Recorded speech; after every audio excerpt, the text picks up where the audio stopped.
Hello guys, welcome to my YouTube channel.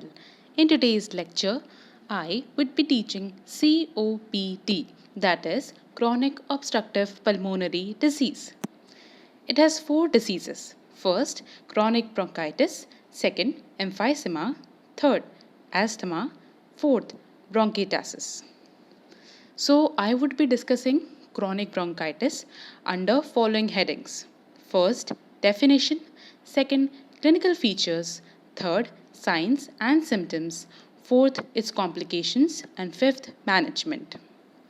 Okay, so let's start with chronic bronchitis.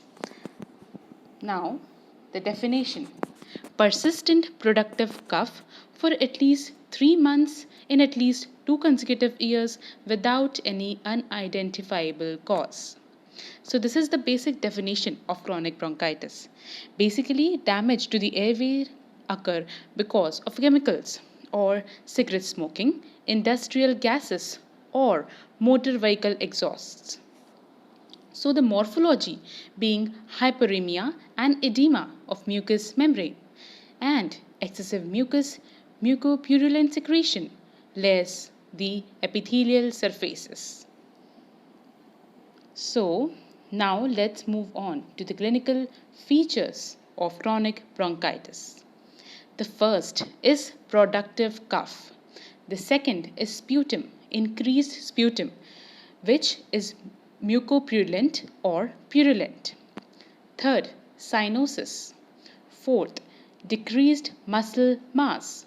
Fifth, peripheral edema. Sixth, dyspnea. Seventh is hypercapnia. Eighth is hypoxemia, that is decreased oxygen in the blood.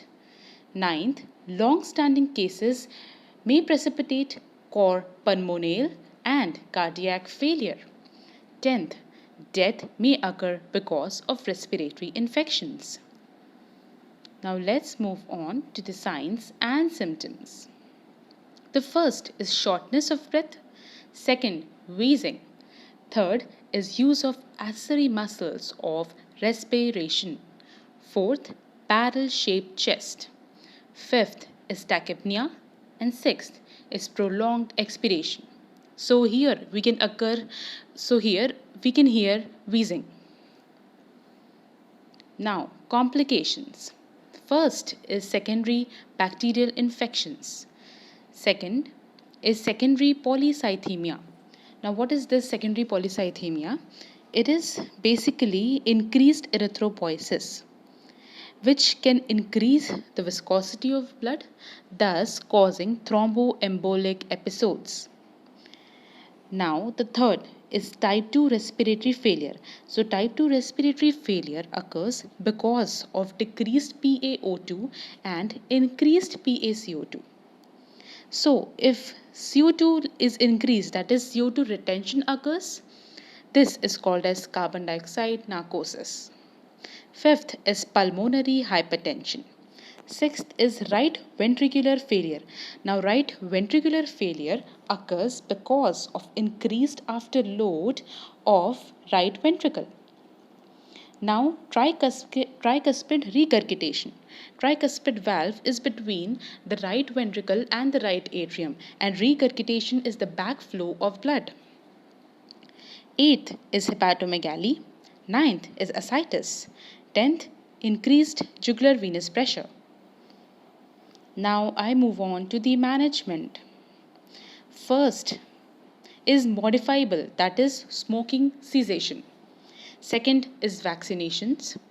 Third is medications, that is bronchodilators.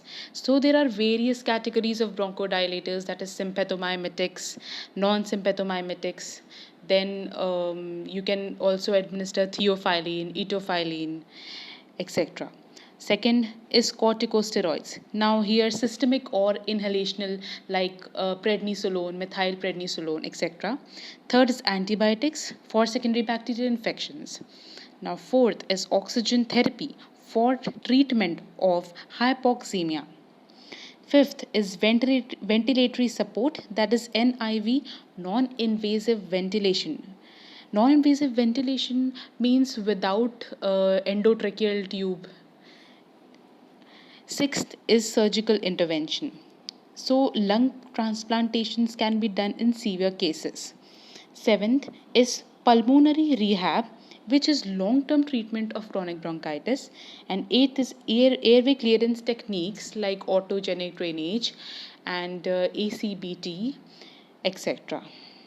So basically, I have covered the definition, the signs and symptoms, the clinical features, and complications and management of chronic bronchitis.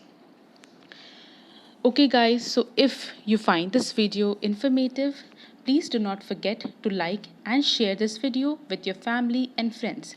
And yes, do not forget to click on the bell icon given below.